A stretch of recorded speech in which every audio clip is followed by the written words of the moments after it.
Welcome back to the Punishment Prairie, talking about Enter Ice Age 4 by Kōbō Abe. He's the writer who wrote even, one might say, Woman in the Dunes, which is in my top 5 non-science fiction novels. Love that book, love this one less, but it is interesting in that it's his first proper science fiction book. If you like Philip K. Dick, I think that you will like this one.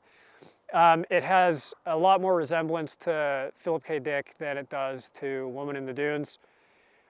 It is definitely interesting. It's a mashup of like early computer intelligence, sort of like Stanislav Lem writing about this in the 1950s, kind of that sort of material. Thinking about machine learning, especially in political contexts, how it might be used by the state, mashed up with noir writing, mashed up with far future projection and genetics, biology, and it gets into some weird-ass territory in a good way, in a bad way. It is not a super elegant, not a super cohesive, and not a super fast-paced or always readable novel. The premise is there's a big computer that can predict the future. It's an ENIAC-style machine. You put punch cards in, it tells you where to find your book in the library, and also tells you the future of your country. The Russians have one, or the Soviets, I should say, they have one. The Japanese also have one. Those are the two most advanced systems on the planet. And the Japanese one keeps rendering an opinion that the USSR is going to dominate world affairs in the near future. The Japanese government does not like that so much, so they make up a rule that you can't use the computer to predict big picture stuff, but you can use it to predict the future of individuals.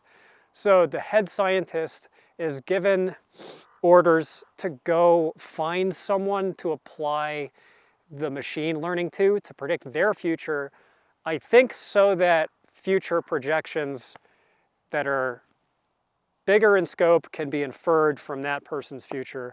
So the head scientist and his first in command go out into the red light district in, I believe, Tokyo at night to try to find a suitably interesting subject, and happen upon this lonely, stressed out, middle-aged man in a diner late at night who they follow to his hotel room, and then strange things happen where they follow him to the outside of the hotel and they see something happen in the window. It is like a crime fiction, science fiction in the first half, followed by a horror about a like family planning clinic and its involvement in a scheme to genetically engineer people in a particular way that I'm not going to spoil. And then we get into a long period of exposition. After a couple of long periods of exposition, mad scientists explaining their vision of the future and how human beings are going to fit into it, closing on a hallucinatorily weird depiction of far future Earth that I, again, won't say anything about because I don't want to spoil it, even if it makes this review boring. But that part is, I think, the best part of the book. It's a smart book that knows it's a smart book, spends a lot of page count with the characters philosophizing to one another about their angsts. Heavy on exposition, heavy on talking. It's pretty dry, it's a little Asimov-y, but it is like a slow burn Philip K. Dick thriller that offers some pretty genuinely unnerving horror elements. And I would not read this one before you read Woman in the Dunes. Nevertheless, you should read it. House of Suns by Alastair Reynolds is a very long space opera, new space opera. Came out when? 2008? Let's see how many bars I have. 2008. It's my favorite new space opera book, and I also think that it is sort of middling. Middling in exactly the way that all the other new space opera books are middling. By middling, I mean bloated. By middling, I mean it takes too long to get to its points and to do the things that it does, although it does it very well, does them very well. Space opera, when it's really good, it moves quickly, it breaks stuff, it introduces a bunch of premises that strung together, give a big picture that's believable or has like a big sense of spectacle. This is where Alastair Reynolds shines above and beyond the others. Reynolds writes space opera in the tradition of the Van Vogtian mode of space opera, where it's just like, let me show you as many cool things as I can think of to show you. And you got your spectacle and entertainment without being like pandered to or made to feel dumb. I like that. I respect Reynolds a lot. I respect him as a writer. I respect him as a guy. He's an interesting guy, and he's very well read in this older space opera stuff, this older science fiction material.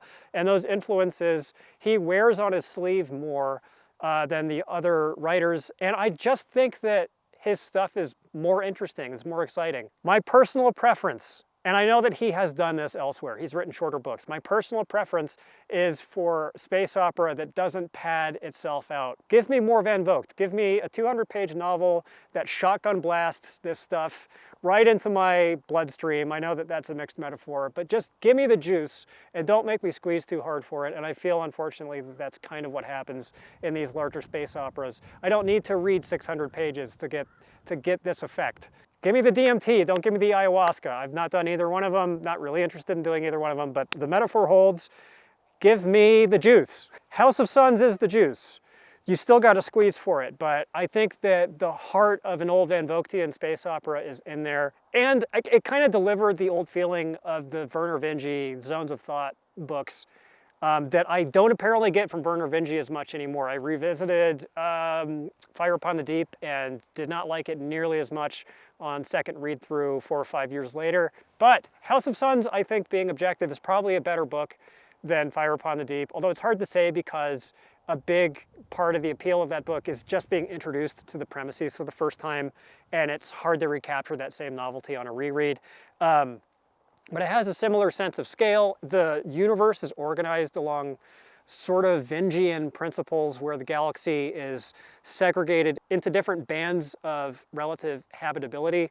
And there's a line of clones called the Shatterlings, like 1,000-odd clones off of a single original host person, we'll call her, who are functionally immortal, spread themselves out over the galaxy and get together once a millennium or something to trade notes and have a big party, and then bad stuff happens, and this galaxy is filled with Homo sapiens who are so abstracted in their evolution differentially that they might as well be aliens. That stuff's interesting. One of them, like there's this one moment that is surprisingly effectively played for comedy, actually made me laugh out loud. Round of applause for Alastair Reynolds for making sour-ass old book-pilled laugh. And Reynolds is always keeping the ball moving and always seemingly trying to one-up himself and show you something new and novel and cool. And for the most part, he does so. I did not find the novel taken as a whole especially like narratively gratifying. I thought that the ending was a letdown. I thought that the frame narrative was not interesting. And I think that it was padded and a little bit slow. I don't think that the prose was all that strong, but taken in aggregate and taken in context with the rest of the new space opera stuff, I think House of Suns I would peg as my favorite. I had a relatively good time reading it. I didn't rush back to my Kindle to reopen it with a lot of zest. The sun is apparently about to set. I have less time than I thought I would. So quickly I will talk about Creatures of Light and Darkness by Roger Zelazny, a book that I didn't like very much. It was written originally as merely a writing experiment for his own private purposes.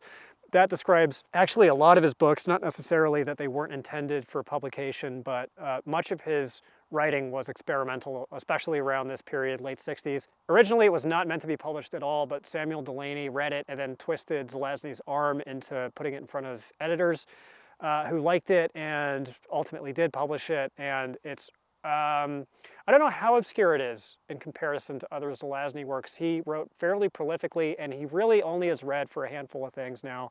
He really, it's like Lord of Light. And I guess Dream Master. Dream Master, definitely my favorite. I don't know if I am completely invisible now. Let me readjust my camera settings.